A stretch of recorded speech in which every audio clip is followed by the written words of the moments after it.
Demak, bugun milliy sertifikatdan 5-oktyabrda kelgan yangi bir savol ko'rib o'tamiz. Bizga aytayaptiki, arifmetik progressiyada 6-xat 10 ga 16 xatlarning yig'indisi 200 ga teng bo'lsa, 12-xatning yechimini toping deyapti. 6-xatni A1 plus 5 ga teng 10 ekanligidan A1 teng 10 minus 5 ga ekanligini aniqlab olamiz. S16 ning formulasidan S16 teng A1 plus A16 taqsim 2 ko'paytirib 16 ekanligini bilamiz. S16 ning o'rniga 200 ni qo'yib yuboradigan bo'lsak, A1 plus A16 teng 25 ekanligi kelib chiqadi. 16-xatni ham yoyib oladigan bo'lsak, A1 plus 15 ni teng 25 lik kelib chiqadi. Biz A1 ning ko'rinishini oldinroq topib olgan edik.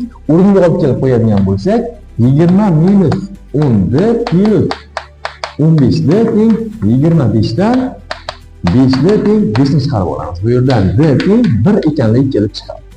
A1 ning ham yechimini topib olamiz. Bu yerda A1 teng 10 minus 5 va natijamiz 5 ekanligi kelib chiqadi. Bizdan 12-xatning yechimini so'ragan.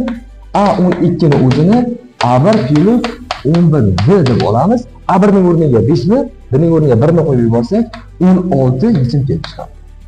Agar video manfaatli bo'lgan bo'lsa, arifmetik progressiyada qiynalgan tanishingizga yuborib qo'ying.